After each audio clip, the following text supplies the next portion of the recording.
ॐ नमः शिवाय गुरवे सच्चिदानन्दमूर्तये निष्प्रपञ्चाय शान्ताय निरालम्बाय तेजसे विश्वं दर्पणदृश्यमाननगरी तुल्यन्निजान्तर्गतम् पश्यन्नात्मनि मायया बहिरिवोद्भूतं यथा निद्रया यत्साक्षात् कुरुते प्रबोधसमये स्वात्मानमेवाद्वयं तस्मै श्रीगुरुमूर्तये नम इदं श्रीदक्षिणामूर्तये श्रीदक्षिणामूर्तये जन्माद्यस्य यतोऽन्वयादितरतश्चार्थेष्वभिघ्नस्वराट् तेने ब्रह्महृदाय आदिकवये मुह्यन्ति यत्सूरयः तेजो वारिमृदां यथा विनिमयः यत्र त्रिसर्गो मृषा धाम्ना स्वेन सदा निरस्तकुहकं सत्यं परं धीमहि सत्यं परं धीमहि। श्रीकृष्णाय वासुदेवाय हरये परमात्मने प्रणतक्लेशनाशाय गोविन्दाय नमो नमः गोविन्दाय नमो नमः। ॐ सहनाववतु सहनौ भुनक्तु सह वीर्यं करवावहै तेजस्विनावधीतमस्तु मा विद्विषावहै। ॐ शान्ति शान्ति शान्तिः। ॐ भद्रन्नो अपि वातय मनः। ॐ शान्ति शान्ति शान्तिः। हरिः ॐ श्रीगुरुभ्यो नमः। हरिः ॐ।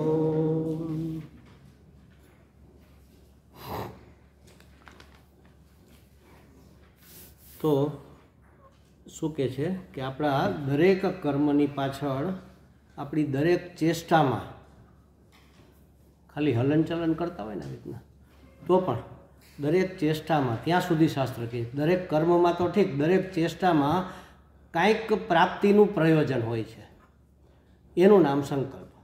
આમ કરતા હોય તો એનો અર્થ એવો કે મારે જરા સરખી સ્થિતિ પ્રાપ્ત કરવી છે.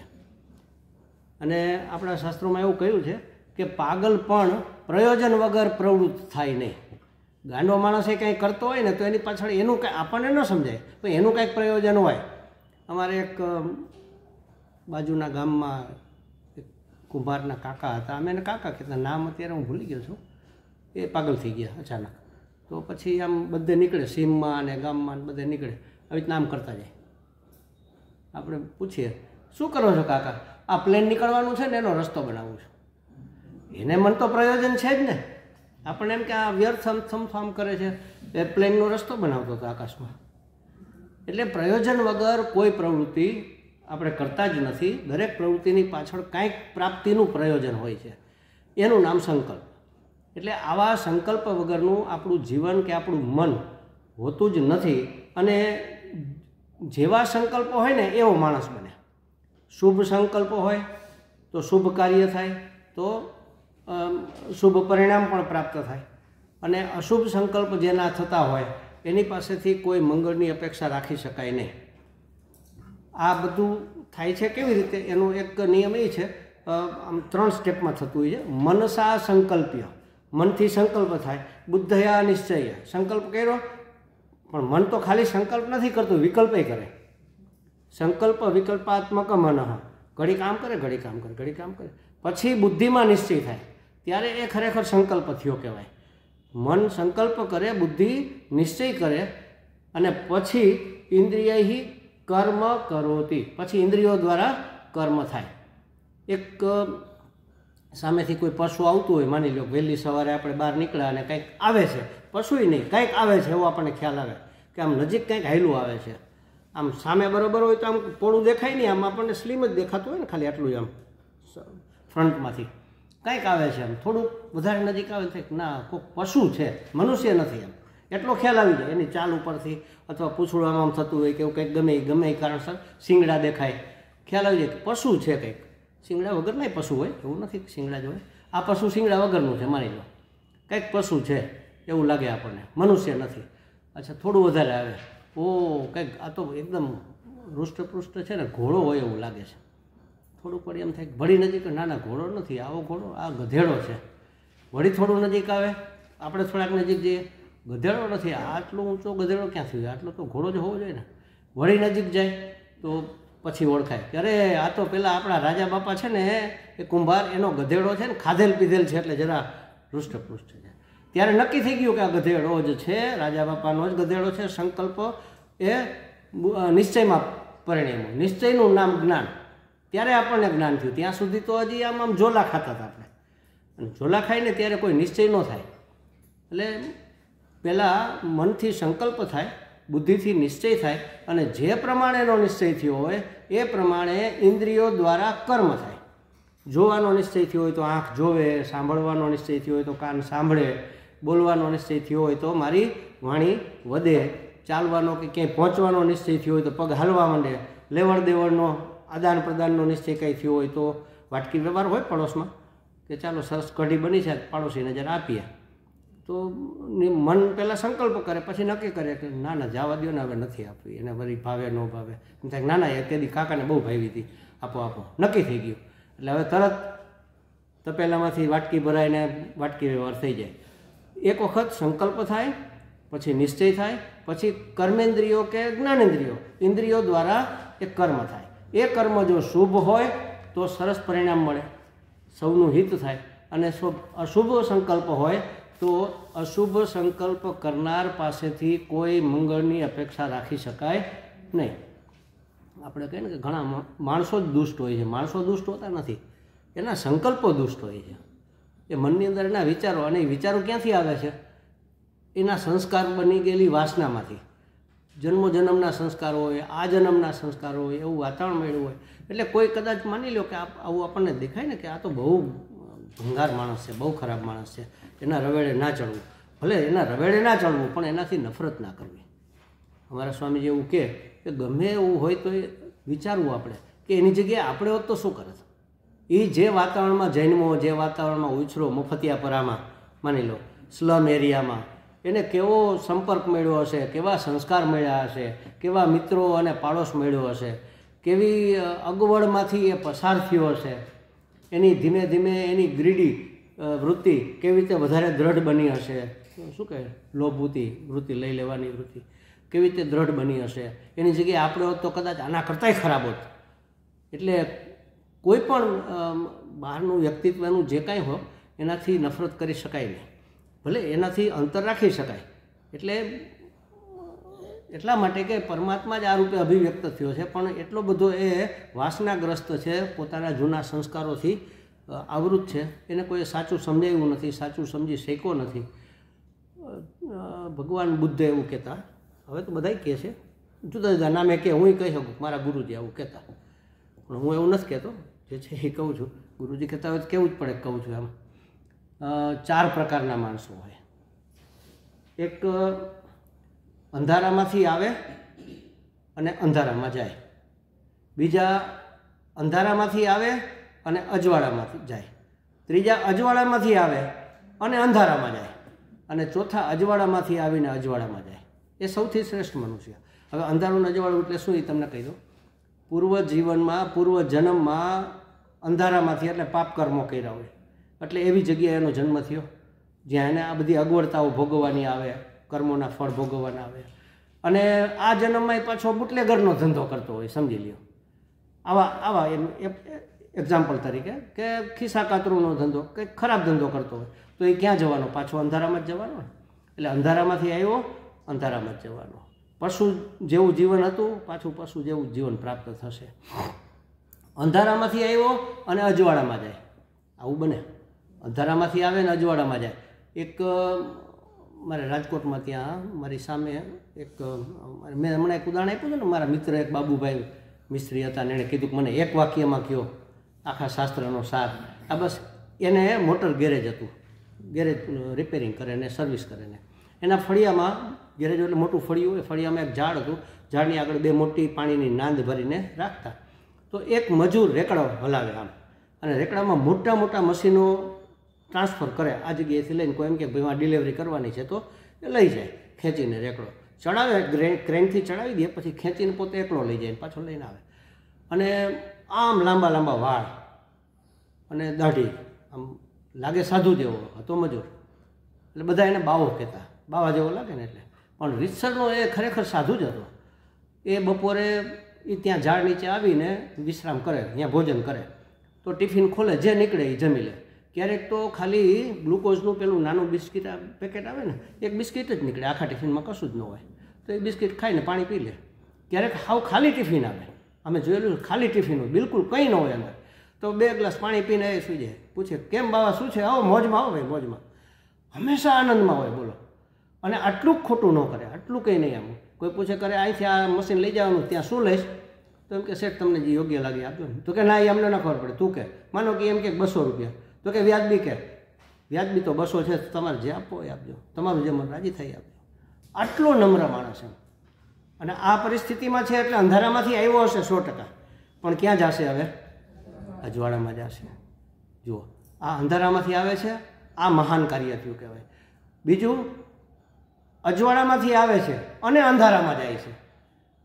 સુખી કુટુંબમાં જન્મ તો થયો, પણ એવા નફટ નીકળ્યા કે વાત જવા દો, આખા ગામને હેરાન કરી નાખે. ઓને આમ પરેશાન કરે ને આને આમ પરેશાન કરે ને. એવા જોયા છે ને આપણે, સાવકારના અમુક બગડી ગયેલા બાબુડિયા હોય છે, એવા એ અંધારામાં જવાના ને. એવા અજવાળામાંથી. અત્યારે સુખી પરિવારમાં જન્મ તો થયો, પણ જવાના છે ક્યાં? અંધારામાં જવાના. કોક નસીબદાર એવા હોય, અને એ પરમાત્માની કૃપાથી હોય. અહીંયા ગીતાજીમાં કીધું ને કે સાધના કરતાં કરતાં અધવચારે જીવન છૂટી જાય તો શું થાય? તો કે સૂચિનામ શ્રીમતામ ગેહે, એ ફરીથી એનો પવિત્ર અને શ્રીમત કુટુંબમાં જન્મ થાય, જેથી એને કોઈ અગવડ ભોગવવી ન પડે, પોતાની સાધના એ આરામથી કરી શકે. ઘરે બેછેડા ભેગા ન થતા હોય. હવે આ હું જે સાધુ બાવો કહું છું, એ સંન્યાસ લઈને નીકળી જાય તો એના ઘરવાળાનું બધાનું શું થાય? એ નીકળી શકે, ધારે તો નીકળી શકે. ઘરે અનુકૂળતા હોય તો તમે ત્યાગ કરી શકો ને. અને જેણે જેણે ત્યાગ કર્યો છે એ તમે જોજો. ત્યાગ તો ઘણાએ કર્યો, પણ જે ત્યાગ કરીને પામી ગયા છે એ તમે વિચાર કરો. ગૌતમ બુદ્ધ ભિખારી હતા, મહાવીર સ્વામી, જુઓ, એક પણ મહાપુરુષ તમે જે ખરેખર પામી ગયા છે એ આપણા ચિદાનંદ સ્વામી જુઓ ને, કેટલા ધનવાનાને પેલા કુટુંબમાંથી આવતા. અમારા ગુરુજી ગર્ભ શ્રીમંત, અમેરિકાની અંદર બહુ ક્લાસ 1 જેવી ઓફિસર જેવી નોકરી કરતા હતા, પ્રાઇવેટ કંપનીમાં હતા. પણ એટલે ભિખારી હોય, કાંઈ નથી, એણે શું ત્યાગ્યું? એમ હોય તો ત્યાગ થાય ને. આપણે એમ કે એને બધું છોડી દીધું. શું બધું છોડ્યું? કંઈ હતું જ નહીં. તો એ ત્યાગ ટકે નહીં, કારણ કે એ વૈરાગ્યથી આવેલો ન હોય. ત્યાગ ટકે નહીં વૈરાગ્ય વિના. એ વૈરાગ્ય થઈ જાય, તમે ખાઈ પીને અહીં સુધી ધરાઈ જાવ ને, તો પછી ખાવાની રુચિ ન રહે. એક વખત તળિયા તપાસી લેવા, જે વસ્તુ આપણા મનમાં રહી ગયું ને એનું એક વખત તળિયું તપાસી લેવું, એટલે પછી એના તરફથી વૈરાગ આવી જાય. અને એક એવી રીતે જ બીજા એક મજૂર હતા, એટલે બહુ ઉધરસ થઈ ગઈ એને. તો અમે કીધું કે આ ઉધરસ થઈ ગઈ, તું આ બીડી ઠો ઠો કરે ને પીવે છે, તો આ બીડી મૂકી દે તો ઉધરસ મટી જાય. કેટલો ટાઈમ ત્યાં મળતી જ નથી. એ કે પણ મુકાતી નથી. મેં તો કંઈક રસ્તો કર. ત્યારે આપણને ખબર નહીં કે એના શું રસ્તા હોય. એટલે એક દિવસ એ બીડીની જોડી આવે, આખી 25 બીડીનું આખું બંડલ આવે.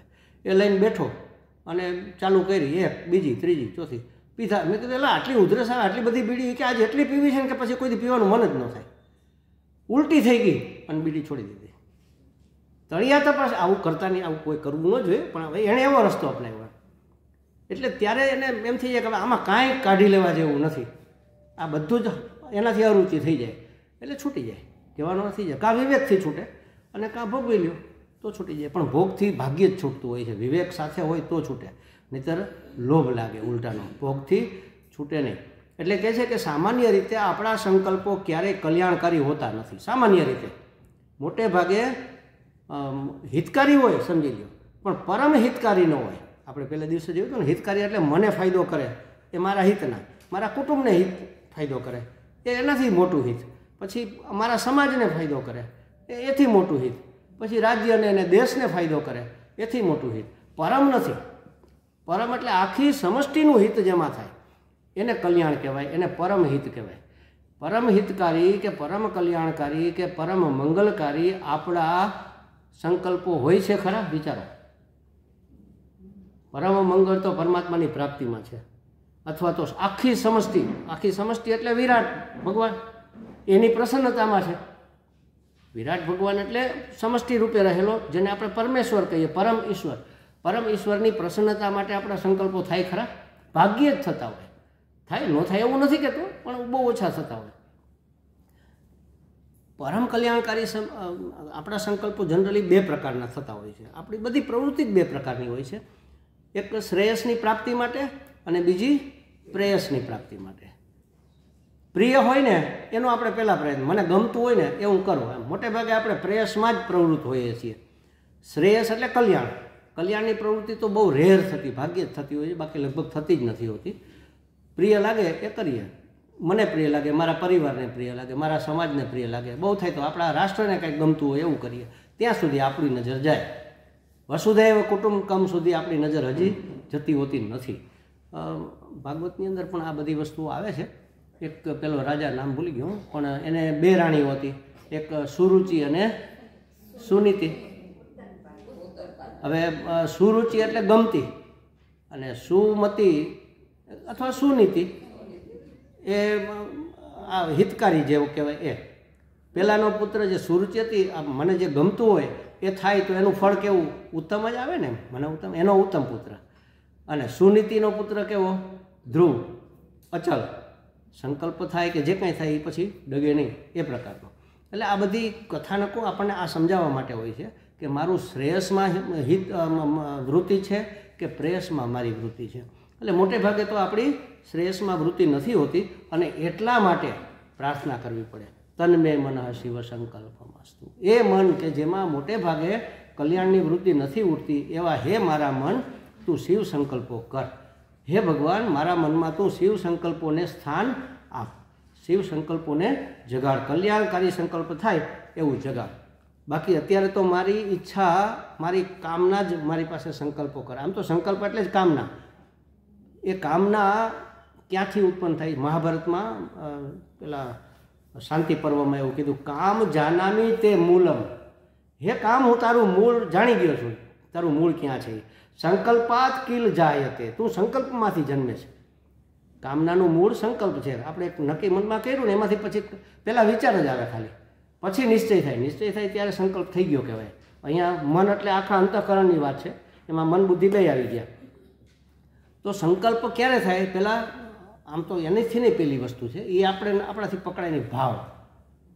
પહેલાં ભાવ જાગે, એ ભાવ થોડો સઘન થાય અને આપણે વિચાર કહીએ કે વૃત્તિ કહીએ. એ વૃત્તિ સંકલ્પ વિકલ્પાત્મક હોય, પછી એ નિશ્ચય થાય. એ બુદ્ધિનું કામ છે, એ નિશ્ચય થાય અને પછી એ અમલમાં આવે. પછી આપણે આ ક્રિયાન્વિત કરીએ આપણી ઇન્દ્રિયો દ્વારા.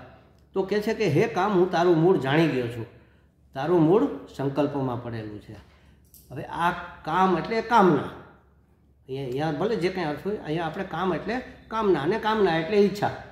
એવી ઈચ્છા કે જે આપણે રોકી ન શકીએ, એને અમલમાં મૂકવી પડે, એને શાંત કરવી પડે, એ ઈચ્છાને સંતોષવી પડે, એને કામના કહેવાય. તો કામના પૂર્તિ કરીએ અને ઈચ્છેલું કે ધારેલું મળી જાય તો સંતોષ તો થાય, પણ બીજું શું થાય? લોભ લાગે ને, કે હજી જોઈએ, હજી જોઈએ. જો કામના પૂર્તિ થાય તો લોભ લાગે, અને કામના પૂર્તિ ન થાય તો ક્રોધ આવે. શું કામ ક્રોધ આવે? આપણને એમ લાગે, ખરેખર હોય કે ન હોય એ વસ્તુ જુદી. મને એમ લાગે કે મારી ઈચ્છા પૂર્તિમાં જે વસ્તુ આડે આવે એના માટે મને ક્રોધ થાય. જે વસ્તુ કે જે વ્યક્તિ કે જે પરિસ્થિતિ આવા નવા, માની લો કે આપણે જતા હોય, મારે ટાઈમે પહોંચવું હોય ને એમાં બહુ ખાડા આવે ને મારું સ્કૂટર સ્લીપ થઈ જાય, ભલે લાગે નહીં તો હું કોર્પોરેશનને ગાળો દેતો જાઉં કે આવું ને આવું કોર્પોરેશન છે, જ્યાં હોય અહીંયા ખાડા ખબડા ટાઈમે પહોંચવા દે નહીં આપણને. એ નિમિત્ત બન્યું આપણને રોકવા માટે. ખરેખર એ જવાબદાર નથી, એમ એ નિમિત્ત છે. મારી જવાબદારી છે, મારે કાળજીથી ચાલવું જોઈએ, ખાડા તારવીને ચાલવું જોઈએ, મારે જોવાનું ને. એ જે છે એ પરિસ્થિતિ છે, મનસ્થિતિ નથી. એને હું મનસ્થિતિ માની લઉં છું, એટલે સમસ્યા ઊભી થાય છે. જુઓ, એટલે કહે છે કે કામની પૂર્તિ થાય, કામનાની પૂર્તિ થાય તો લોભ જાગે કે હજી વધુ ચાહીએ ચાહીએ ચાહીએ. પેલું પંખી બોલતું તો હોય જ, હજી જોઈએ હજી જોઈએ. લાખ કમાણા તો પછી આપણે કહીએ ને 99નો ફેરો, 99 થાય એટલે લાખ થવા જોઈએ. લાખને બદલે 1 ને 5 થઈ ગયા તો હવે 2 થવા જોઈએ. ક્યાંય અટકતું જ નથી. આનો કોઈ અંત જ નથી, આનો કોઈ છેડો જ નથી. એક બહુ ધનવાન અમેરિકાનો કોઈ માણસ, નામ તો હું ભૂલી ગયો છું, મરણ પથારી હતો કે હવે બસ છેલ્લા દિવસો તો બધા પત્રકારો આવ્યા કે વિશ્વના સૌથી વધુ ધનવાન તમે છો, કેવું લાગે છે તમને? એ કે સારું તો લાગે છે, પણ મને એમ છે કે હું થોડુંક જીવો હોત ને તો આ મારો ટાર્ગેટ પૂરો થઈ જાય. આટલા અબજમાં આટલું ઘટે છે. હવે એમાંથી 1 પૈસો લઈને જવાનો નથી, એમ નામ જાય છે. તો એ આ બધું એટલે લોભ આવી વસ્તુ છે, છૂટે નહીં. આપણે એનું નુકસાન શું છે ભલે નહીં રહ્યો આપણને એમ થાય, પણ એ ઘણું બધું નુકસાન કરતો હોય છે. કામ અને ક્રોધ જ્યારે ભેગા થઈ જાય ને, વારંવાર કામનામાંથી ક્રોધ જાગે ને વારંવાર એમાંથી લોભ જાગે, ક્રોધ જાગે ને લોભ જાગે, એટલે મન છે ને એ મૂઢ થઈ જાય, એ સેન્સલેસ થઈ જાય. એ મૂઢ થઈ જાય એટલે શું છે કે એ વિવેક ન કરી શકે, કંઈ વિચારી ન શકે, એ મૂઢ થઈ ગયું કહેવાય. એ મૂઢ મન એટલે એમાં કાંઈ વિવેક ન રહે, એ બુદ્ધિ મૂઢ થઈ ગઈ. સમજી લો ને, બુદ્ધિ બુઠ્ઠી થઈ ગઈ, એનું નામ મૂઢ. એ બુદ્ધિ નાશાત પ્રણશ્યતિ, બુદ્ધિનો નાશ થાય તો પછી વિનાશ. એ મૂઢ થતા નથી થઈ જતા, પણ મૂઢમાંથી મહામૂઢ થાય ત્યારે એનો વિનાશ. પહેલાં મૂઢ થઈ ગઈ એટલે સુસુપ્ત થઈ ગઈ, કાંઈ નક્કી નથી, મને સમજાતું નથી મારે શું કરવું એમ, અને પછી તો ડિપ્રેશનમાં જતો રહે, ત્યારે મહામૂઢ કહેવાય. એટલે અમારા મહાત્માઓ કે જે આપણા ગુરુજનો જે કહી ગયા હોય ને, એ વસ્તુનો જીવનમાં ક્યાંક ઉપયોગ કરવો, એને ભૂલવું નહીં. એ ભૂલીએ ને તો એને મહામૂઢતા કહેવાય.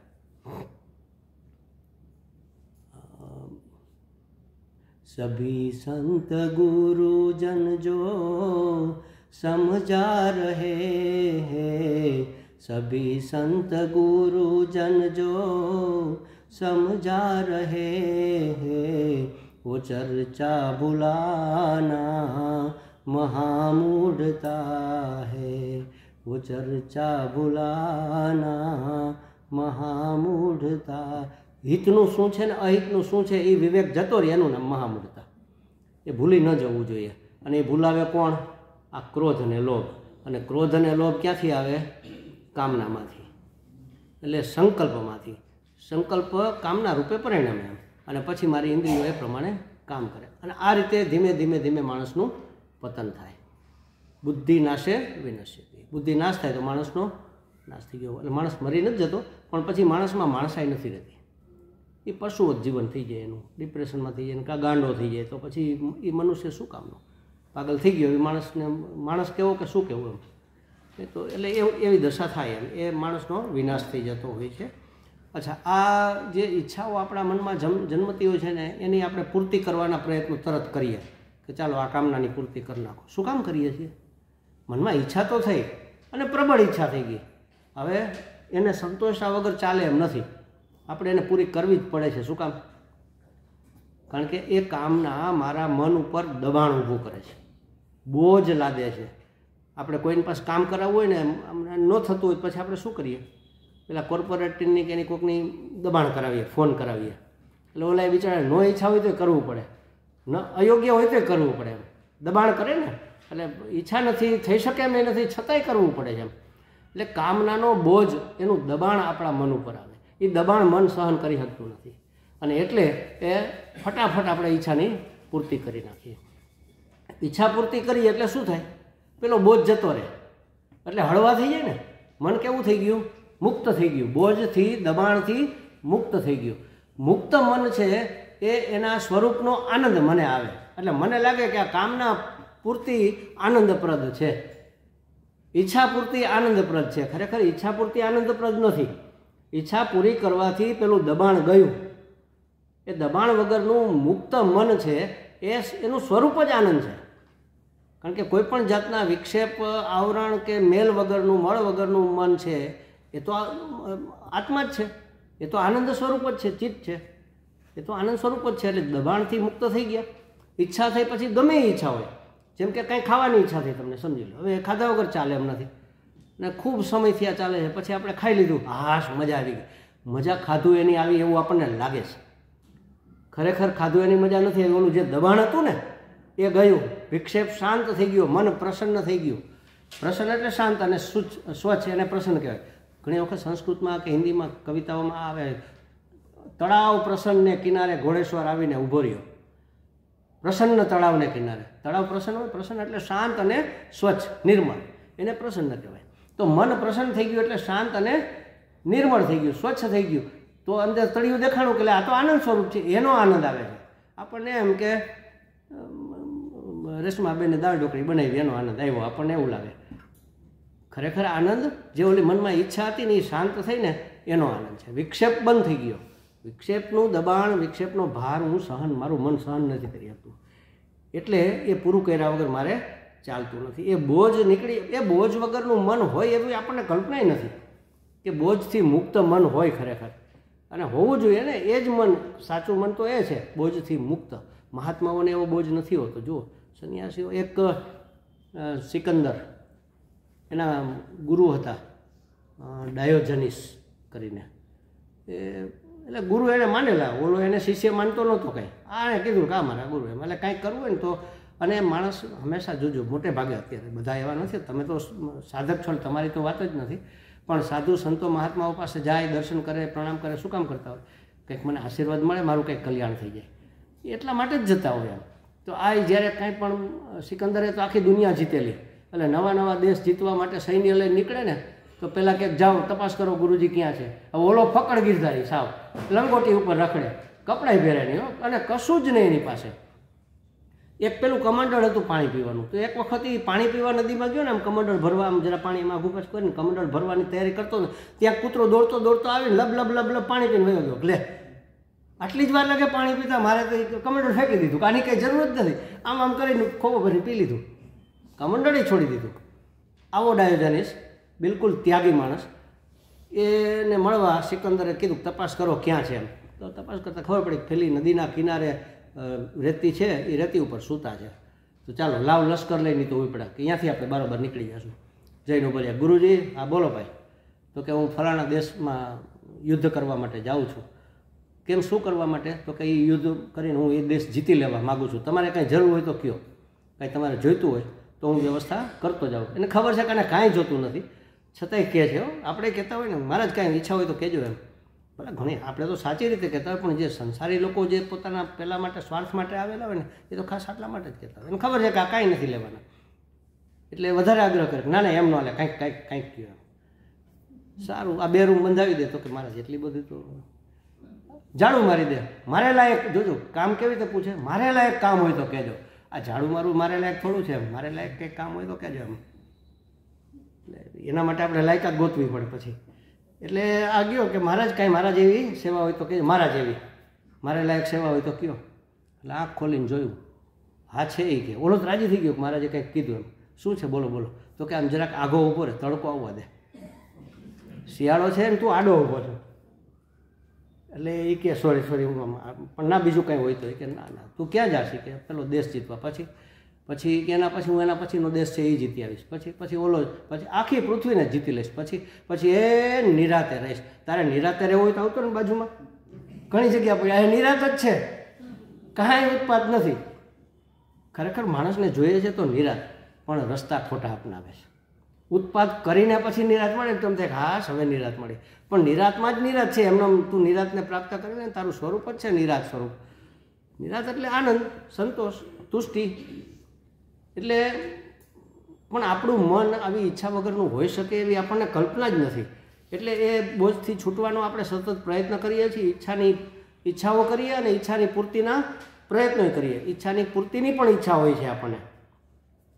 ઈચ્છા પૂરી થાય તો મન એમાંથી મુક્ત થાય, અને એ મુક્ત મનને આપણે માણતા હોઈએ છીએ. આપણને એનો આનંદ આવતો હોય છે, અને આપણને લાગે કે આ ઈચ્છા પૂર્તિ કરી એટલે ઈચ્છા પૂર્તિ આનંદપ્રદ છે. એટલે વારંવાર આપણે ઈચ્છાની પૂર્તિ કરવાનો પ્રયત્ન કરે રાખીએ એમ.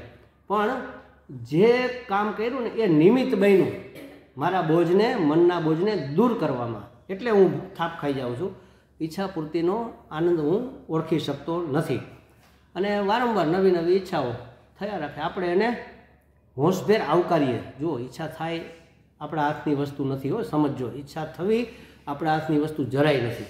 આટલી બધી આપણે ઈચ્છાઓની વાત કરી, પણ ઈચ્છા તો થવાની જ છે, આપણા હાથની વસ્તુ જ નથી. પૂર્વના જે સંસ્કાર જૂના પડેલા બીજ વાવેલા છે એ ઉગવાના જ છે વહેલા મોડા.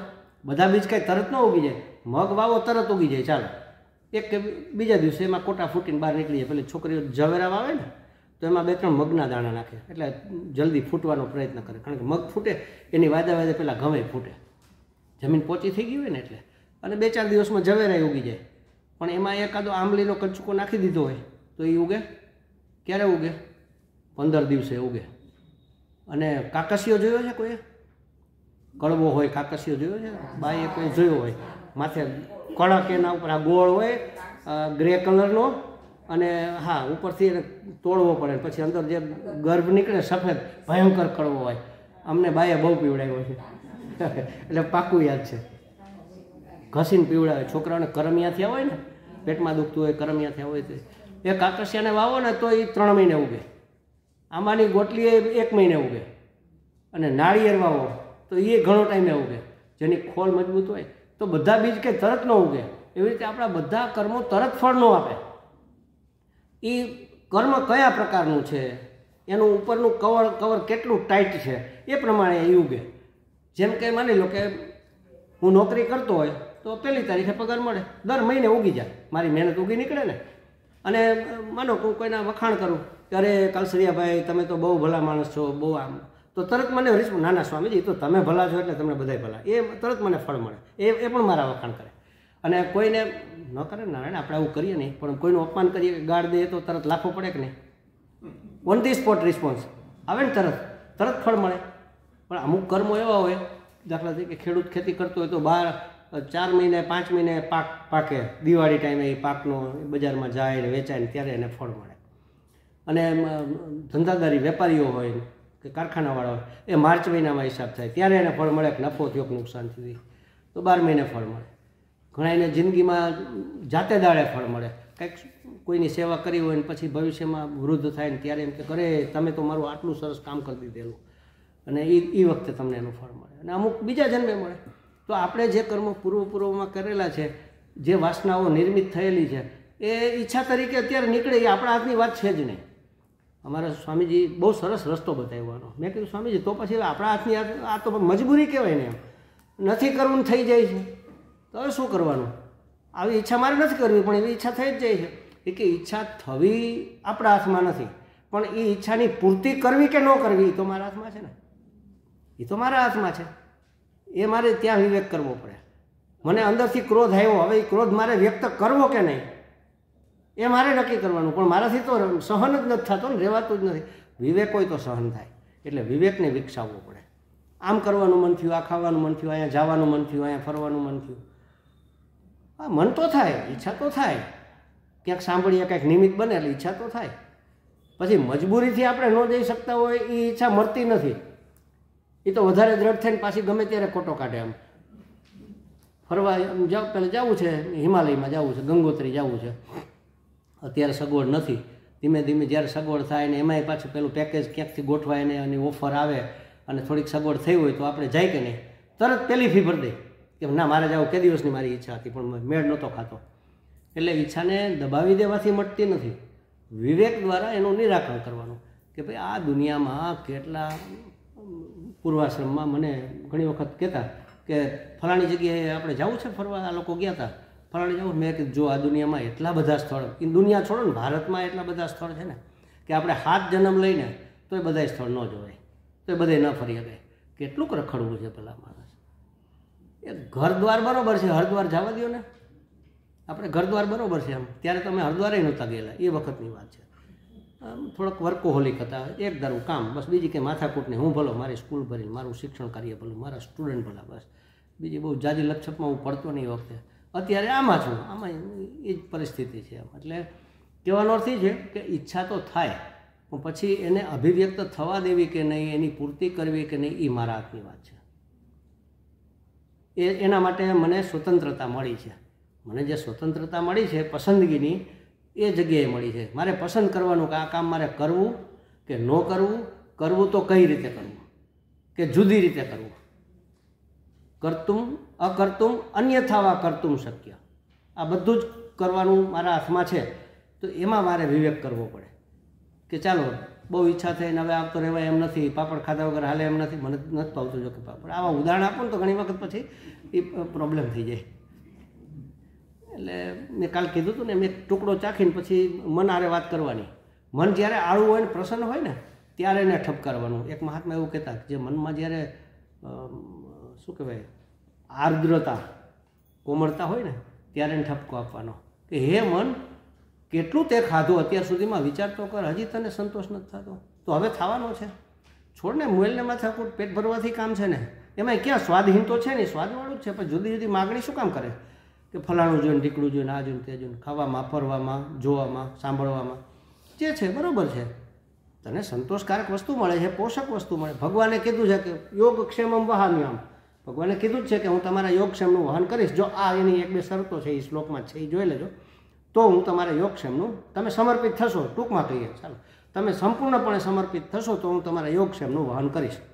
એવું ભગવાને કીધું. પણ એમાં એણે ક્યાંય કાઉન્સમાં લખ્યું છે કે હું તને પીઝા ખવડાવીશ, એમ તારું પેટ ભરી દઈશ, યોગક્ષેમનું વહન કરીશ એટલે તારું જીવન ટકાવી દઈશ. પણ ક્યાંય એવું નથી કીધું કે તને હું ભજીયા ખવડાવીશ કે હું પીઝા ખવડાવીશ, એવું નથી કીધું ક્યાંય.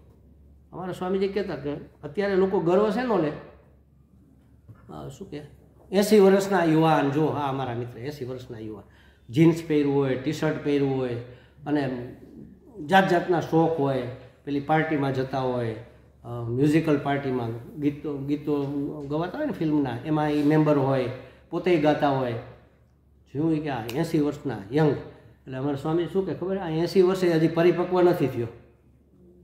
કેદી પરિપક્વતા આવશે આમાં? હજી આ બાળક જેવો જ છે, યંગ જ હોય તો પરિપક્વ તો આવી નથી ને. એનો અર્થ એવો નથી કે તમે ટી શર્ટ ને જીન્સ નો પહેરો, પણ માનસિક પરિપક્વતા આવવી જોઈએ ને, મેચ્યોરિટી. આપણા અધ્યાત્મ માર્ગની અંદર મેચ્યોરિટી બહુ મહત્વની વસ્તુ છે. મેચ્યોરિટી એટલે વિવેકપૂર્વકનું જીવન હોવું જોઈએ. બધું બહુ કર્યું ભાઈ, જોઈ લીધું, બધું તળિયા તપાસી લીધા, ક્યાંય સાર નથી, મૂકો માથાકૂટ, બેસો એ શાંતિથી ભગવાનનું નામ લ્યો. જેમાં આનંદ છે, ઓરિજિનલ આનંદ છે એ કરો ને. કશું જ આ બધા ફાંફા મારવા જેવા નથી. બધું જોઈ લીધું ને આપણે, બધાએ બધું કરી જ લીધું છે. કોઈ એકે અનુભવમાંથી આપણે બાકાત નથી. કયો અનુભવ ને કયો આનંદ આપણે ટકાવી શક્યા? કયો એક દિવસ શું, એક ક્ષણ પણ નથી ટકતો ને. એ આવનાર જનાર જે છે, જે અનિત્ય છે, એની પાછળ ગાંડા ફરવાનો કોઈ અર્થ જ નથી. અને લોકો એની પાછળ જ ફરે છે. નિવૃત્ત થઈ જાય, સરકાર નોકરીમાંથી કાઢી મૂકે, કારણ કે 60 બુદ્ધિ નાઠે, એટલે 60 ના થાય ને તો નિવૃત્ત કરી નાખે, આની બુદ્ધિ હવે નાસી જશે, આને કાઢો. તો એ ઘરે આવીને હખણો ન બેસે, એ પાર્ટ ટાઈમ જોબ ગોતે. ક્લાસ 1 ઓફિસર હોય, કોકના મહેતાજીનું કામ ગોતે. બોલો, અરે તું તારું જરા તારી ક્રેડિટનો તો વિચાર કર ભલા માણસ. તું ક્લાસ 1 ઓફિસર હતો અને અત્યારે આના મહેતાજી તરીકે તારે, અને ક્યાં ઘટે છે એમ, કોથરું ભરીને પેન્શન આવતું હોય. અત્યારના પગાર એવા છે ને એનું પેન્શન એવું છે. અમારે એક દાદા હતા, કાંઈ 70-80 હજાર રૂપિયા પેન્શન આવે. મેં કીધું આ તમે કાઢ્યા ખૂટતા નથી, ક્યાં નાખો છો? મોઢામાં દાંત તો વયા ગયા, ખીચડી સિવાય તો કંઈ ખવાતું નથી. હવે છોકરાઓને તેના પોતાના ધંધા છે, તમે આ શું કરો છો? કંઈક દાન બાન કરતા જાઓ. એટલે એને દાન શરૂ કર્યા. શું કર્યા ખબર છે? એ આંખના પેલા કેમ્પ, ડૉક્ટરને બોલાવીને ફ્રી કેમ્પ કરાવે અને પછી ચશ્મા સસ્તા ભાવે આપે. એ કીધું નિહાલ થઈ ગયા આમાં, તમે શું કર્યું ભલા? એરણની ચોરી કરે, કરે સોયનું દાન, છાપરે ચડી જોયા કરે, હજી કેમ નો આવ્યું વિમાન. ક્યાંથી એમ વિમાન આવે? ભલે તમે આપો ન આપો મહત્વ નથી, અહીંયા ચોખ્ખું હોવું જોઈએ. મૂળ વસ્તુ એ છે, દાનત ચોખ્ખી હોવી જોઈએ. દાનત ચોખ્ખી નહીં હોય ને તો, દાનત એટલે આ સંકલ્પો આપણા, મૂળ તો સંકલ્પો જ દાનત કહેવાય ને. આપણો સંકલ્પ શુદ્ધ હોય, દાનત ચોખ્ખી હોય તો એનું પરિણામ શુદ્ધ મળે, ચોખ્ખું મળે. ચોખ્ખું એટલે તમને પ્રસન્ન કરે એવું મળે. દાનત બોધી હોય તો એમાં પ્રસન્નતા ન રહે. ભલે તમે કોઈને છેતરી લીધા બરાબર, પણ અંદરથી મન તો કોચવાતું જ હોય. છેતરી લીધા તો અંદરથી તો આમ કંઈક ડંખતું જ હોય આપણને. વેપારી હોય અને જોવે કે આ બુંધો માણસ છે, હવે એને જરાક ઊંચો ભાવ કહી દીધો, એ તો લઈ લેવાનો છે. એટલે હોય એના કરતાં થોડોક વધારે ભાવ કહી દે ને ઓલો છેતરીને બિચારો લઈ જાય. આ રાજી થાય ઘડીક વાર, હા જો આ વધારે પૈસા મળી ગયા, પણ અંદર તો જરાક ડંખે ખરું હોય. અંદર થોડો ડંખરે કે ના આવું કરવું ન જોઈએ. અંદરથી પીપુડી બોલે પણ આપણે એનો અવાજ સાંભળતા નથી. એટલે કે છે કે હોશભેર એને પૂર્ણ કરવાનો, આપણે બધી જ ઈચ્છાઓને પૂર્ણ કરવાનો પ્રયત્ન કરીએ છીએ ને એના બોજમાંથી મુક્ત થવા માટે પ્રયત્ન કરીએ છીએ એટલા માટે કહે છે કે હે મન તું શુભ સંકલ્પ કર. બધી જ ઈચ્છાઓમાંથી જ મુક્તિ, એનાથી શુભ સંકલ્પ બીજો એકેય ન હોય. ઈચ્છા પૂર્તિ કરીને ઈચ્છામાંથી મુક્તિ નહીં, ઈચ્છા થાય જ નહીં. ઈચ્છાઓ મૂળ રૂપે ઈચ્છાઓમાંથી જ મુક્તિ, ઈચ્છાની પૂર્તિ કરીને મુક્તિ નહીં. એ સૌથી વધારે શ્રેષ્ઠ છે, એ શુભ સંકલ્પ છે. પણ આ બધી વસ્તુઓ શું છે, જ્યારે સામે સદગુરુ બેઠા હોય, એના મુખેથી આપણે શાસ્ત્રનું શ્રવણ કરતા હોય, વાતાવરણ એકદમ પવિત્ર હોય, શાંત હોય, ત્યારે તો આ બધું બુદ્ધિમાં ઉતરે છે. પણ જેવા અહીંથી બહાર નીકળીએ તો તરત પહેલાં જૂના સંસ્કાર ચડી બેસે અને પાછા સંકલ્પ વિકલ્પ થવા માંડે. તો આવું કેમ થતું હશે? બેઠા છે ત્યારે સમજાય છે તો એ ટપતું કેમ નથી, એમ કહેવાનો અર્થ છે કંઈક કારણ હોવું જોઈએ ને. દરેક વસ્તુનો વિચાર કરવાનો. આપણે એટલું કહીને અટકી જતા વાત સાચી છે સ્વામીજી, પણ એ ઉતરતું નથી, કંઈ ટપતું નથી. શું કામ નથી ટપતું? એનું કારણ શું છે? એનું કારણ એ છે કે આપણે અત્યાર સુધી જે કાંઈ સંકલ્પો કર્યા છે એ રાગ દ્વેષ અને વાસનાયુક્ત જ કર્યા છે. એ રાગ દ્વેષ મને સંકલ્પો કરાવી જ રાખે. રાગ દ્વેષ છોડ્યા નથી ત્યાં સુધી મને જાત જાતના સંકલ્પો કરાવશે. વાસના હજી નિર્મૂળ થઈ નથી. વાસનાઓને પૂરી કરવામાં, વાસનાની પૂર્તિ કરવામાં, એને સંતોષવામાં હજી આપણે લાગેલા જ છીએ. ભલે ને વાસના જાગે, એની પૂર્તિ કરવી એવું ક્યાં લખેલું છે? દાદા ગુરુ સ્વામી દયાનંદજી મહારાજ કહેતા કે હું તમને એમ કહું કે ચાલો બધા આવી રીતે આમ તાલી પાડો, એટલે બધા આવી રીતે તાલી નહીં પાડે. કોઈ આમ પાડશે, કોઈ આમ પાડશે, કોઈ જુદી રીતે પાડશે, કોઈ નહીં પાડે. એ તો કે તાળી થોડી પાડવાની હોય. એટલે અલગ અલગ એના ઉપાયો હોય છે. તો વાસના જાગે, ઈચ્છા જાગે, એની પૂર્તિ કરવી જરૂરી નથી. અથવા કરવી જ પડે એમ હોય તો એવી રીતે કરવી કે જેમાં કલ્યાણ હોય, જેમાં હિત હોય, એવી રીતે કરવી. કોઈ પણ ઈચ્છા એવી રીતે પૂર્તિ કરી શકાય. તો કહે છે કે એ સાંભળેલું હોય ને, જ્યારે સત્સંગની અંદર કે ગુરુજીના મુખેથી શાસ્ત્રનું શ્રવણ કર્યું હોય ત્યારે તો બધું બુદ્ધિમાં બરાબર ઉતરે, કારણ કે વાતાવરણ એ પ્રકારનું હોય અને એ બધું થાય. પણ જેવા બહાર નીકળીએ એટલે પાછો પહેલાં જૂના સંસ્કાર ચડી બેસે. એમ ગંગાજીમાં નાહવા જાય ને તો એમ કે ગંગાજી પાપ ધોઈ નાખે, તો પાછા પાપ ક્યાંથી આવે છે? ઓલા કપડાં કિનારે મૂક્યા હોય ને, ગંગાજીમાં જેવા જાય ને એટલે એ પાપ નીકળીને આપણા કપડામાં બેસી ગયા હોય, ચપ્પલમાં બેસી ગયા હોય, પાછા આપણે પહેરીએ એટલે એ પાછા ચડી બેસે. પાપ ધોવાય. ખરેખર ગંગાજીમાં પાપ ધોવાઈ જાય. કેવી રીતે ધોવાય? એની એક શરત છે. એ કન્ડિશન આપણે કોઈ સમજતા નથી. દાખલા તરીકે માની લો કે ગમે એક અનેક પ્રકારના પાપ હોય છે. એક પ્રકારનું પાપ આપણે સંકલ્પ કરીને ગયા કે ભાઈ હવે આવું પાપ મારા જીવનમાં થઈ ગયું છે, હત્યા થઈ ગઈ છે દાખલા તરીકે, તો એ પાપ ધોવાઈ જવું જોઈએ. હું ગંગા સ્નાન કરું, હે ગંગાજી મારા એ પાપને ધોઈ નાખ.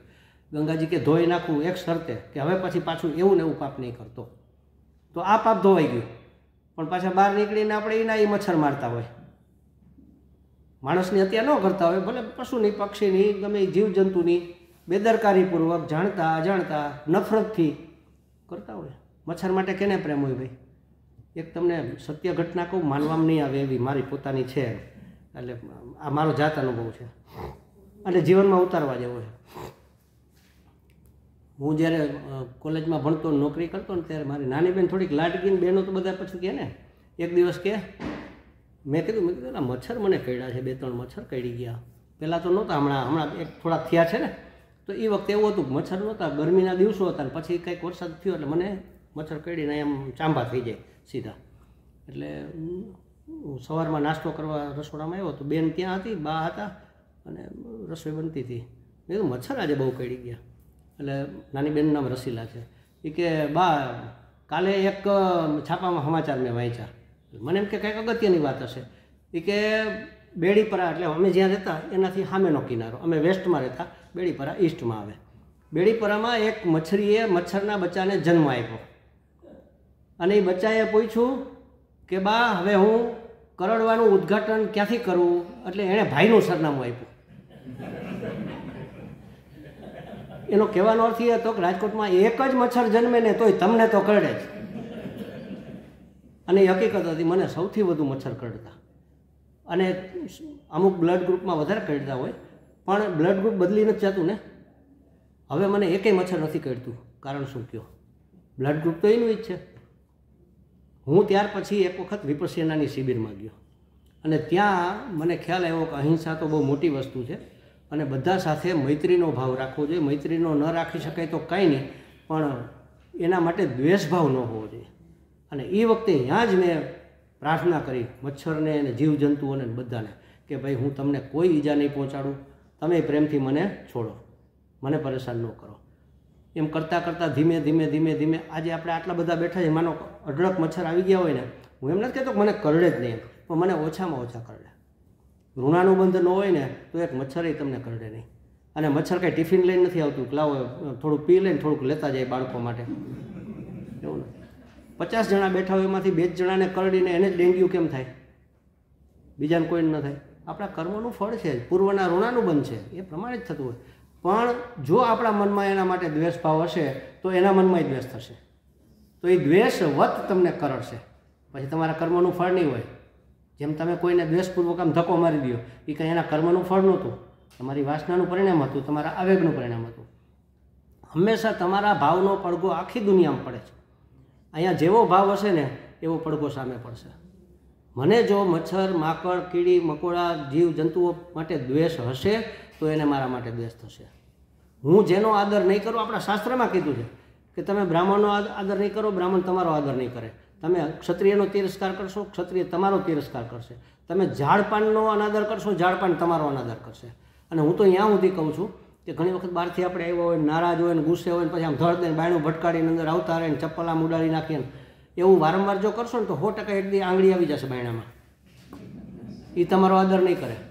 પણ તમે હંમેશા એનું ધ્યાન રાખ્યું હશે, હળવેથી બંધ કર્યું હશે ને તો પવન આવીને બંધ થવાનું હશે ને તો અહીંયા આવીને અટકી જશે, તમારી આંગળી નહીં ચપાય. આપણને લાગે કે આ તો બધી બોગસ વાતો છે, હકીકત બોગસ નથી હો. આ દુનિયામાં કોઈ વસ્તુ અશક્ય નથી. આખું ભાવમય જગત છે. તમારો જેવો ભાવ હશે એવો પ્રતિઘોષ સામેથી 100% આવશે. કોઈ વસ્તુ આ બોગસ નથી, કશું જ અશક્ય નથી. આખું જગત ભાવ, ભગવાને ભાવ જ કર્યો ને, ક્યાં જગતનું સર્જન કર્યું? એણે લક્ષ્મીજીએ કીધું વિદ્યા માયાએ કે ભગવાન પૃથ્વી બનાવીએ, બનાવો, બસ ભાવ કર્યો ને થઈ ગઈ પૃથ્વી, જાણે કે પૃથ્વી છે. એટલે શાસ્ત્ર કહે ને કે આ વાસ્તવિક કંઈ છે જ નહીં, આ બધું ભાવમય છે. તો ભાવ અંદરથી જેટલો ચોખ્ખો અને શુદ્ધ અને પવિત્ર હશે એટલો સામેથી પડઘો પડશે. તમે જોજો. એક બીજું સરસ, એટલે આ મચ્છરનું એટલા માટે મેં ખાસ કીધું કે હવે મચ્છર થયા છે, મહેરબાની કરીને મારશો નહીં. મેં તો કેટલા એના રેકેટ તોડાવી નાખ્યા સ્વામીજી. પહેલાં રેકેટ, હવે તો રેકેટ નીકળ્યા છે, બોલો, તળ મચ્છર મારે. હમણાં થોડાક દિવસ પહેલાં જ અમારી એક શિષ્યા છે રીટા કરીને, એનું રેકેટ મેં તોડાવી નાખ્યું. એની પહેલાં મારા એક મિત્ર હતા બાબુભાઈ અસલારી, હવે હમણાં એનો દેહ છૂટી ગયો, એની ઘરે 2 રેકેટ હતા, મારા હાથથી જ તોડી નાખ્યા. એ કે ના નહીં વાપરીએ. મેં કહ્યું નહીં, હાજુ રાખશો તો કોઈક બીજાને આપી દેશો, બીજો મારશે. તોડી જ નાખો, આ વસ્તુ જોઈએ જ નહીં. શું કામ મારો છો ભાઈ? તમારું ઋણાનુબંધ નહીં હોય, તમારા હૃદયમાં એના માટે દ્વેષ નહીં હોય તો એને દ્વેષ નહીં થાય. આ સંસારનો નિયમ છે. જેવું બોલશો એવો પડઘો પડશે. આ સંસાર ગોળ ગુંબજ જેવો છે. બોલશો એવો જ નહીં, જેવો ભાવ કરશો એવો ભાવ સામેથી થશે. અને આનું એક તમને બીજું એક સરસ ઉદાહરણ આપી દઉં. અને આ મારા જીવનની આ એક બનેલી ઘટના, આ બીજી ઘટના. આ હકીકત હું મારા અનુભવો જ કહું છું હંમેશા, અને એ કારગત નીવડેલા છે એટલે કહું. સ્કૂલ ચલાવતા અમે, અત્યારે સ્કૂલ ચાલે છે, બાળકો સંભાળે છે. એમાં એક બેન એના મમ્મીને લઈને આવ્યા. વેકેશન ખુલવાની તૈયારી હતી કે ખુલ્લું હતું, બસ. એને કીધું મારી આ દીકરી છે અને ગ્રેજ્યુએટ થઈ ગઈ છે, અનુભવ કાંઈ નથી, એને ટીચરમાં રાખો ને સાહેબ, અમારે બહુ જરૂર છે નોકરીની. એટલે મને એમ થયું કે ચાલો કાંઈ વાંધો નહીં. એને વાત જ એ રીતે રજૂ કરી તો મને આમ અંદરથી ઈચ્છા થઈ ગઈ કે ચાલો ભલે કાંઈ વાંધો નહીં બેન, પણ હવે એક કામ કરીએ, આમ તમને મોટું ધોરણ કોઈ નહીં આપી શકીએ, થોડોક અનુભવ થાય, અમે જોઈ લઈએ તમારી સ્કિલ, પછી અત્યારે તમે પ્લે હાઉસમાં કામ કરો, પ્લે હાઉસ કે લોઅર કેજીમાં. અને એને મૂક્યા. એ બેન કામ કરતા હતા, બહુ જ ગરીબ પરિસ્થિતિ, બહુ જ અતિશય ગરીબ પરિસ્થિતિ. એના મધર ભેગા હતા, કપડાં બિચારીના ફાટેલ જેવા હતા સવર્ણ સારા કુટુંબમાંથી, ઝૂંપડપટ્ટીમાં નહોતા રહેતા, ઘર ઘરાવ જ હતું, પણ કંઈક બાપ દાદાનું જૂનું ઘર હશે. થોડાક દિવસ પછી ફરિયાદ આવી સ્વામીજી કે સાહેબ અમારા બાળકોનો નાસ્તો તમારા કોઈ ટીચર ખાઈ જાય છે. અરે મેં કીધું એવા કોઈ અમારા ટીચર હોય જ નહીં, કંઈક તમારી ભૂલ થતી, છોકરાઓ અંદરો અંદર વેચી લેતા હશે. સુખી ઘરનો છોકરો એટલે એને ત્યાં તો નવું ખાવાનું પેલા ભાગમાં આવે, બાકીના છોકરાને શું સેવ મમરાનો ડબ્બો ભર્યો હોય ખાલી, આનું તો સારું ખાવાનું હોય, એટલે એ કે કોઈક ખાઈ જાય છે. મેં કીધું એવું બને જ નહીં. છતાંય હું કહી દઉં, એટલે મેં જનરલ સૂચના આપી, કોઈનું કેમ આપણે આક્ષેપ કેમ કરવો જોઈએ વગર, કે ભાઈ આવું એક ફરિયાદ આવી છે એટલે કોઈ છોકરાઓ ખાઈ જતા હશે, તમે ટીચર જે હોય ધ્યાન રાખજો, આવી સૂચના આપી મેં. એને જ કહેવાય ને ટીચર ખાઈ જાય, કોઈ એવું તો બને જ નહીં, આપણે કલ્પના ન કરી શકીએ ને. એટલે પછી થોડાક દિવસ પછી પાછી ફરિયાદ આવી કે સર થોડાક દિવસ બંધ થઈ ગયું પણ પાછું ચાલુ થઈ ગયું છે. હવે મેં કીધું આનો કંઈક ઉપાય કરવો પડશે. રાજકોટમાં સૌથી પહેલાં મેં સીસીટીવી કેમેરા સ્કૂલમાં નખાવ્યા એ વખતે, અને ખાસ કેજીમાં નખાવ્યા. 2-3 જ નખાવ્યા હતા, એક મેઇન લોબીમાં અને એક ખાસ કેજી વિભાગમાં. અને એમાં રેકોર્ડિંગ થતું હોય એટલે મેં એક દિવસ જોયું કે એ બેન એલા ભાઈનો ડબ્બો લઈને ખાય છે, ઓલા જે મેં નોકરીએ રાખ્યા હતા. એટલે મેં કીધું આ તો બિલકુલ ચાલે નહીં. એટલે મેં એ બેનને બોલાવ્યા. મેં કીધું બેન આવું ચાલે નહીં, 2 વખત ફરિયાદ આવી, તમે સ્વીકારતા નથી, હું તમને કહી શકતો નથી, પણ તમે ખાવ છો એ પાકું છે. મને કહે ના હું કાંઈ થોડી એવી છું ને આમ છું ને તેમ છું, નહીં તો નારાજ થવા માંડ્યા. એવું હોય તો મારે નોકરી નથી. મેં કીધું બેન મારે તમને રાખવાય નથી, તમે પહેલાં સીસીટીવી જોઈ લો. એને ખબર નહોતી કે આ રેકોર્ડિંગ થઈ ગયું છે. પછી તો સંકોચ એને થયો અને તો ભાઈ મેં કીધું ઉભા રહ્યો, જવાનું નથી, તમારો પગાર આખા મહિનાનો લેતા જાઓ. 10 દિવસ કેવું કંઈક થયું હતું એ મહિનામાં. હવે એ બેને મારી બાજુની સ્કૂલ હતી ને સીધા ત્યાં ગયા, અને આપણી સ્કૂલનું થોડું નામ હતું હરિદર્શન વિદ્યા સંકુલ, બાજુમાં ક્રિષ્ના સ્કૂલ, ત્યાં ગયા અને કીધું મારે નોકરીએ સાહેબ જગ્યા હોય તો ક્યાંય કર્યું છે? તો કે હું હરિદર્શનમાં નોકરી કરતી. તો કે તો આવી જાઓ. ક્રેડિટેડ સ્કૂલ હોય ને એમાં નોકરી કરતા હોય તો પછી બીજું કંઈ પૂછવાનું હોય, એ ત્યાં લાગી ગયા. હવે દરરોજ અહીંથી નીકળે અને મને ટેવ હંમેશા એવી હતી કે હું દરવાજે ઊભો હોય, બાળકો આવે એટલે એના ફેસ રીડિંગ કરીએ. કોઈ નારાજ છોકરો હોય ને તો એને માથે હાથ ફેરવીએ, કેમ બેટા શું થયું? કારણ કે એને નાસ્તો ન કરવો હોય, મમ્મીએ જરા રોટલી ખવડાવી હોય એટલે તોબડો ચડાવીને આવ્યો હોય, એટલે આપણે એને પૂછીએ શું થયું? કાંઈ નહીં. નાસ્તો કર્યો? હા. શેનો? રોટલી. અરે વાહ રોટલી. તો એને થાય મેં કંઈક સારું કર્યું, એનો મૂડ બદલી જાય. એટલા માટે હું અહીંયા ઊભો રહેતો. એ બેન નીકળે ને આમ એવું મારી સામે જોઈને આમ મનમાં જાણે ગાળો જ દેતા હોય. મેં કીધું આનો કંઈક ઉપાય કરવો પડે. એટલે અમારા સુપરવાઇઝર એક બેન હતા, એમને મેં કીધું જો પેલા બેન એ કે સાહેબ 100% મનમાં ગાળો દે છે. મેં કીધું હવે શું કરવું? તો કે એને કહી દઈએ આપણે. મેં ના કહેવાય નહીં, આપણે પ્રાર્થના કરીએ કે ભાઈ અમે જે કાંઈ કર્યું છે એ નિયમ પ્રમાણે કર્યું, અમને તમારા માટે કોઈ દ્વેષ નથી, તમે સારા માણસ જ છો, પણ હવે આવું અમારાથી ચલાવી શકાતું નથી. બાળકોનું ફરિયાદ તો અમે ચલાવી ન શકીએ, અમને ક્ષમા કરો, અમારે તમને કાઢવા પડ્યા. સાહેબ અમે 1 મહિના ઉપર ફરિયાદ કરીને એ બેન જે ગાળો દેતા હોય એવો ચહેરો હતો ને એને બદલે અમારી સામે હસીને જવા માંડ્યા. અને 3 મહિના પછી એ બેન મને પગે લાગીને જતા. વિચાર કરો, આ બનેલી સત્ય ઘટનાની વાત તમને કરું છું મારા જીવનની. એટલે બધું જ બદલી જાય ભાઈ, જો તમારો ભાવ બદલે ને તો સામેથી 100% પડઘો પડતો હોય છે. એટલે સંકલ્પો શિવ સંકલ્પ થવા જોઈએ, એટલા માટેની આ પ્રાર્થના છે. તન મેં મન, આવું મારું મન જે ઉધામાં લે છે, ખોટા ખોટા સંકલ્પો કરે છે, ન કરવાના ધંધા કરે છે, આવું મારું મન કેવી કેવી ભાવનાઓ કેવા વિચારો કરે છે, હે આવા મારા મન તું શિવ સંકલ્પ કર, કલ્યાણનો. તારે સંકલ્પ કરવા જ છે ને તો કર, કાંઈ વાંધો નહીં, પણ કંઈક સારા વિચાર કર, સંકલ્પ કર, તારું હિત થાય, બીજાનું હિત થાય. ઘણી એવી વાતો છે ને, એવું વિચાર ને તું આવું શું કામ વિચારે? આમાંથી તો કોઈ ફાયદો નથી, કોઈનું બુરું ઈચ્છવાથી કંઈ બુરું થઈ જવાનું નથી, ઉલટાનું તારું જ ખરાબ થવાનું, તારી જ ટેવ ખરાબ પડશે. આવી રીતે મન જ્યારે આળું હોય ને ત્યારે એને જરા સમજાવવું, થોડું સમજાવવાનું, થોડુંક ધખવાનું, થોડોક ડારો દેવાનો કે હાલી શું નીકળું છો, તને વારંવાર કહેવું પડે છે આવું, એવું કહી શકાય, આપણા મનને એવું કહી શકાય એમ. અને ક્યારેક બહુ એવી ઈચ્છા હોય તો એકાદ જેમ બાળકો બહુ તોફાન કરતા હોય, બહુ માગતા હોય તો એક ચોકલેટ દે, પછી જો હવે 1 અઠવાડિયું નહીં મળ્યો. એવી રીતે ક્યારેક બહુ ઈચ્છા કરે કે ભાઈ આજે તો લાડુ ખાવા, ચાલો આજે એક વખત ખાઈ લે, હવે વારંવાર નહીં કહેવાનું, જરાક એક વખત આપી દેવાના, એવું કંઈ નહીં કે સાવ મારી નાખવાનું નહીં મનને. આવી રીતે ધીમે ધીમે ધીમે મનને મિત્ર બનાવવાનું છે. એટલા માટે આ શિવ સંકલ્પ કરવાની જરૂર છે. અત્યારે તો આપણે એવા યાંત્રિક થઈ ગયા છીએ અને આપણી જૂની આસક્તિને હિસાબે અહીંયા સાંભળીને ભલે સ્વીકારી લીધું, પણ બહાર જાય એટલે તરત એ આપણા રાગ દ્વેષ અને આપણી વાસનાઓ ચડી બેસે છે. અને રાગ અને દ્વેષમાં ઝોલા ખાતું હોય એ મનમાં સંકલ્પ, શિવ સંકલ્પ ટકે ક્યાંથી? કટોરીમાં પાણી ભર્યું હોય ને એ હિંચકા પર મૂકીને પછી હિંચકો નાખો તો 2 બાજુ ઉડે, એમાં રહે. એટલે રાગમાં અને દ્વેષમાં ઝોલા ખાતું હોય મન, એમાં સરસ મજાનું ગંગાજળ ભરેલું ક્યાંથી ટકે? એટલે શિવ સંકલ્પ ટકતા નથી. રાગ દ્વેષ અને વાસનાનું નિવારણ તો સૌથી પહેલું કરવું જોઈએ. હવે આ તો પછી આ કરવું શું એમ, આને કેમ કાઢવાના? આનું એટલે અમારા સ્વામીજી એક બહુ સરસ ઉદાહરણ આપ્યું. શેરીમાં બાળકોને રમતા જોયા છે ને તમે? બાળકો રમતા હોય ને તો ઘણી વખત શું કરે, બધા બાળકો એકા થઈ જાય, કોઈ એક છોકરાને જુદો કાઢી નાખે, એને રમાડે નહીં અને એની યારે બોલે નહીં. રાગ દ્વેષને આપણે જ્યાં સુધી રમાડશું ને ત્યાં સુધી રમશે. આપણે એને રમાડવાય નથી અને એને બોલાવાય નથી. એટલે માની લો કે હું બહાર નથી નીકળતો, પણ મને હું આમ બહાર નીકળો અને પાડોશમાં જ કોઈનું આમાંથી કોઈ આપણા સાધકોનું ઘર હોય કે ભાઈ હું એ બાજુમાં જ રહું છું ને, એ બહાર બેઠા હોય પોર્ચમાં, અને હું જોઈ જાઉં કે આ ફલાણા ભાઈ બેઠા છે, એટલે હું કહું કેમ છો, હરિઓમ? તો તો એ છાપું વાંચતા હોય, હા હરિઓમ છાપામાં પાછા મને વાંચવા. હું અંદર જાઉં, ખુરશી પડી હોય અહીંયા બેસું, હું મારી રીતે વાત કરું, એ હું હા કરે ઊંચું ઉપાડીને જોવે નહીં. એટલે પછી મને એમ થાય કંઈક ટેન્શનમાં આવશે, ચાલો બીજી વખત હું કહું ચાલો હું નીકળું, હું નીકળી જાઉં.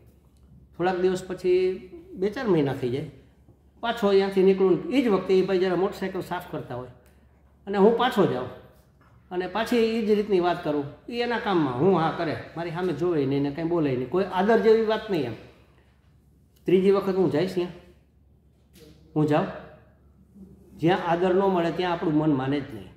તો રાગ દ્વેષને આપણે જો આદર ન આપીએ ને, અમારા સ્વામી એવું કે ચા પાણી નહીં પીવડાવવાના. જે વસ્તુ મને નથી ગમતી એ મારાથી થઈ જતી હોય તો કાંઈ વાંધો નથી, મારું જોર નથી ચાલતું એટલે થઈ જાય છે, પણ એ મને ગમવું ન જોઈએ. એના માટે મારે જસ્ટિફિકેશન આપવું નહીં કે ના ના અરે સ્વામીજી વાત સાચી છે, ગુસ્સો ન કરાય, પણ આવા એના વગર છોકરાઓ સુધરે નહીં. એ વાત ખોટી.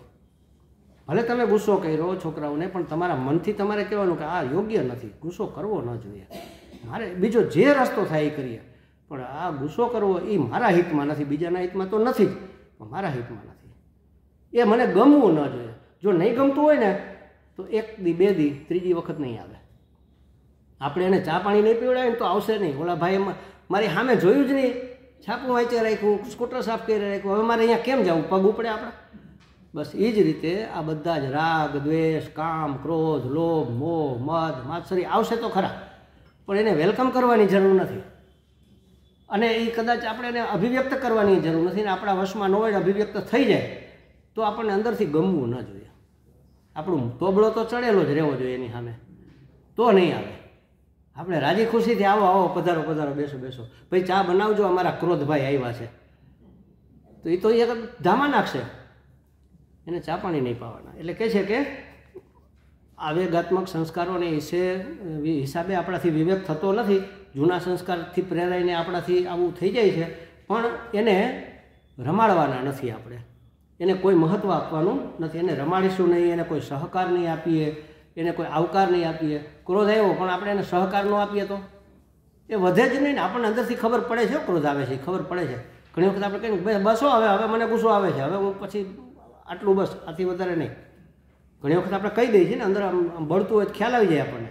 એવી રીતે દરેક વિકાર જ્યારે જાગૃત થાય ને, ફોટો કાઢે ને ત્યારે આપણને ખબર પડતી હોય છે. ત્યારે જ જો આપણે સાવચેત થઈ જાય ને, પણ આપણે તો એટલા બધા આળસુ છે ને કે એની સામે જોતા જ નથી ને એના ભેગા એના પ્રવાહમાં પડી જાય. એને સહકાર આપીએ છીએ, એને પપલાવીને એમ એવું પેલા કહેતા અમારા દાદીમાં કે શેઠને પગે ફોડકી થઈને પપલાવીને મોટી કરી, આમાં ખંજોર જ રાખ્યું એટલે એ મોટો ફોડકો થઈ ગયો. આપણે આવું જ કરીએ છીએ. આ રાગ દ્વેષની બધા ફોડકી જેવા છે, નીકળે ફૂટી નીકળે, કાંઈ વાંધો નહીં, ગરમીના દિવસો છે ફૂટે, પણ એને અડવાનું નહીં, એને કોઈ સહકાર નહીં આપવાનો, એને આવકાર નહીં આપવાનો, એને રમાડવાના નહીં. તો ધીમે ધીમે ધીમે આવતા આવતા એ ઓછા થઈ જશે, અને ઓછા થઈને પછી આપણું જોર ચાલશે. અત્યારે નથી ચાલતું આપણું જોર, પણ એ વખતે પછી આપણું જોર ચાલશે. અને છતાંય માની લો કે જોર ન ચાલે તો શું કરવું? આટલું બધું કર્યું પણ આપણે તો બહુ નબળા છીએ ભાઈ. હવે માન ચાલી શકે, અશક્તિ હમણાં તો બહુ આવી ગઈ. એમાં આ રાગદ્વેષનો સામનો કેમ કરવાનો? એ તો આ પાડા જેવા ભાઈ, એની સામે કેમ લડવું?